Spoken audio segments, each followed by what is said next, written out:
नमस्कार दोस्तों, स्वागत है आपका अपने चैनल वेरिटैसलॉजी पर।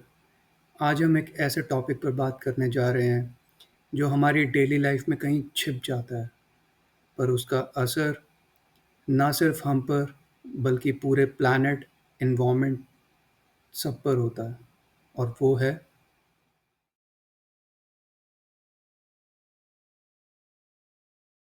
Food waste. जी हाँ, फूड वेस्ट। हम रोज़ किचन में टाइम स्पेंड करते हैं एक अच्छा खाना बनाने के लिए और उसे कंज्यूम करने के लिए, क्योंकि अगर अच्छा खाना खाएंगे तो उसी वजह से हमें एनर्जी भी मिलेगी। पर उस खाने को बनाने के लिए जो इंग्रेडिएंट्स और फूड यूज़ होता है, वो कितना वेस्ट किया जाता है, अक्सर हम ये नहीं सोचते हैं। दुनिया में तकरीबन 820 करोड़ लोग हैं, और एक अडल्ट ह्यूमन को दिन की लगभग 2000 कैलोरीज की ज़रूरत होती है, और उन 2000 कैलोरीज को बनाने के लिए हमें बहुत सारे खाने की भी ज़रूरत होती है। क्या आप जानते हैं कि हर साल विश्व भर में लगभग 1.3 बिलियन टन यानी कि 130 करोड़ टन खाना बर्बाद हो जाता है। ये मात्रा इतनी है कि इसे अगर समान रूप से बांट दिया जाए तो कई भूखे लोगों का पेट भरा जा सकता है। तो चलिए आज हम इसी समस्या के पीछे की वजह समझने की कोशिश करेंगे और नतीजों पर नज़र डालेंगे और कुछ समाधान ढूंढने की भी कोशिश करेंगे। चलिए जानते हैं कि दुनिया में फूड वेस्ट का अभी स्टेटस क्या है और कितना खाना दुनिया भर में वेस्ट किया जाता है। फूड वेस्ट के आंकड़े वाकई चौंकाने वाले हैं। यूनाइटेड नेशंस की हाल ही में जारी रिपोर्ट के मुताबिक 2022 में लगभग दुनिया में 1.05 बिलियन टन खाना वेस्ट किया गया था, जिसमें से 132 किलोग्राम खाना एक इंसान ने एक साल में वेस्ट किया, और जिसमें से 79 किलोग्राम्स घर से वेस्ट हुआ खाना था। ये इतने क्रिटिकल नंबर्स हैं कि आप अंदाज़ा लगा सकते हैं कि सिर्फ घर से वेस्ट किया खाना ही एक एवरेज मास जो एक अडल्ट ह्यूमन का होता है एक साल में, उससे भी ज़्यादा था। सेम रिपोर्ट में ये भी पाया जाता है कि पर कैपिटा फूड वेस्ट जो जनरेट होता है उसका इनकम ग्रुप से कोई रिलेशन नहीं है। इसका मतलब सिर्फ रिच या फिर अमीर लोग ही खाना वेस्ट नहीं करते हैं, जबकि मिडिल क्लास और higher middle class income group की तरफ से भी बहुत सब्सटैंशियल फूड वेस्ट जनरेट होता है। सेम रिपोर्ट में ये भी पता चलता है कि फ्रूट्स एंड वेजिटेबल्स यानी कि फल और सब्जियां सबसे ज़्यादा फूड वेस्ट जनरेशन में कंट्रीब्यूट करती हैं। दूसरे नंबर पर आता है बेकरी, और उसके बाद में मीट और dairy products. Total food waste जो जनरेट होता है उसमें इनएडिबल वेस्ट की मात्रा ज़्यादा होती है। इनएडिबल फूड वेस्ट वो फूड वेस्ट होता है जिसे हम जनरली निकाल देते हैं और जिसे कंज्यूम नहीं करते हैं, जैसे कि फ्रूट्स एंड वेजिटेबल्स को जब हम पील ऑफ करते हैं, और इसका proportion 81% of total food waste पाया गया। अगर भारत की बात की जाए तो भारत में भी स्थिति कम चिंताजनक नहीं है।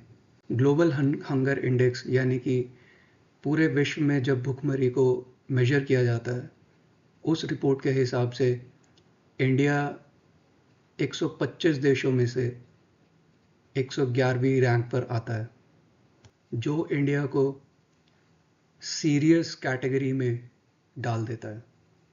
2023 की ग्लोबल हंगर इंडेक्स रिपोर्ट के हिसाब से दुनिया भर में 783 मिलियन लोग हंगर या फिर भुखमरी से जूझ रहे हैं, जिसमें से 233.9 मिलियन लोग इंडिया में रहते हैं। ये स्टैट्स इतने सिवियर हैं कि हम अंदाज़ा लगा सकते हैं कि हर 11 लोगों में से एक इंसान और हर 5 अफ्रीकन लोगों में से एक अफ्रीकन भुखमरी से जूझ रहा है। दूसरी ओर इंडिया में 55 किलोग्राम्स फूड वेस्ट किया जाता है पर कैपिटा पर ईयर, जबकि household waste 78.2 million ton हर साल इंडिया जनरेट करता है। इसका अंदाज़ा हम इस तरह से लगा सकते हैं कि एक साल में इंडिया में जो फूड वेस्ट होता है उसकी कीमत लगभग 92,000 करोड़ रुपीस होती है। अब सवाल यह है कि इतना खाना बर्बाद क्यों हो रहा है। इसके पीछे कई कारण हैं, पर मैं आज 3 कारणों के बारे में बात करने वाला हूँ। सबसे पहला, फूड ट्रांसपोर्टेशन। किसानों से लेकर बाजार तक काफ़ी खाना खराब हो जाता है। फसलों को खराब होने से बचाने के लिए कोल्ड स्टोरेज की कमी, ट्रांसपोर्टेशन में देरी और खराब मैनेजमेंट भी एक अहम कारण है। दूसरा सबसे बड़ा कारण है अधूरी योजनाएं, यानी कि जब हम बिना प्लानिंग के अक्सर ज़रूरत से ज़्यादा खाना खरीद लेते हैं और फिर हम उसे समय पर खा नहीं पाते और वो सड़ जाता है, जिसे हमें फेंकना पड़ जाता है। तीसरा सबसे अहम कारण है खाने की डिमांड और उसका प्रेजेंटेशन। बड़े बड़े रेस्टोरेंट्स और होटल्स में अक्सर अतिरिक्त खाना बनाते हैं, पर उसकी बर्बादी भी होती है।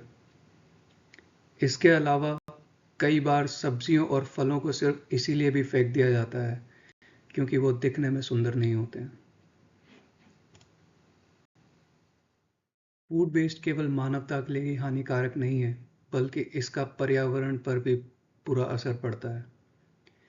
जब ये बर्बाद खाना लैंडफिल में पहुंचता है तो वो सड़ने लगता है और उससे मीथेन गैस निकलती है।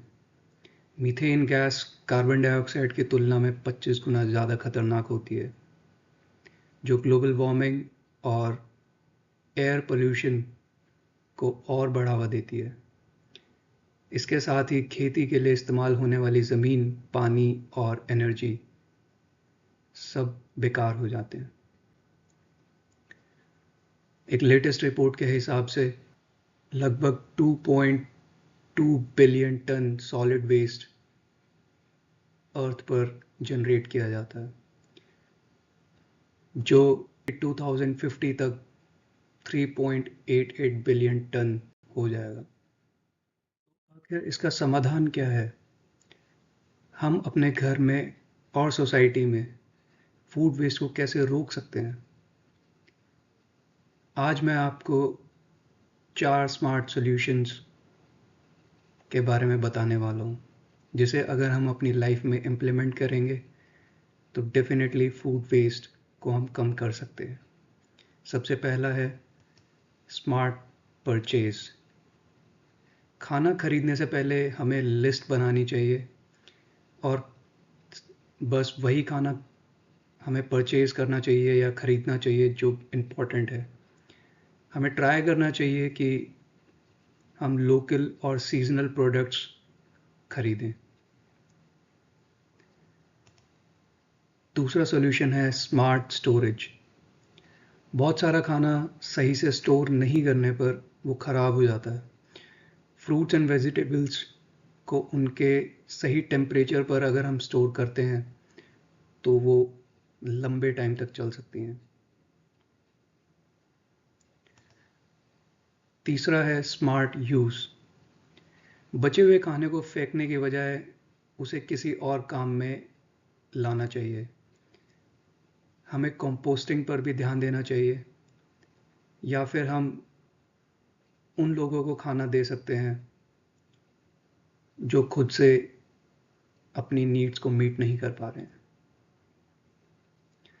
और सबसे इम्पॉर्टेंट और फोर्थ सॉल्यूशन है स्मार्ट लर्निंग। लोगों को इस विषय पर जागरूक करना बहुत ज़रूरी है। हमें समझना होगा कि खाना बर्बाद करने से केवल हम ही नहीं बल्कि पूरे प्लैनेट पर इसका बहुत क्रिटिकल इम्पैक्ट पड़ता है। इसके अलावा एक एडिशनल सॉल्यूशन और इंट्रोस्पेक्शन की बात मैं करना चाहूँगा और वो है वेस्ट ऑडिट। मैं अपना एक्सपीरियंस आपके साथ शेयर करना चाहता हूँ। जब मैं इंडिया हाइक्स के साथ में इंटर्नशिप करता था और वहाँ पे मुझे एनकरेज किया गया कि मैं अपने वेस्ट को ऑडिट करूँ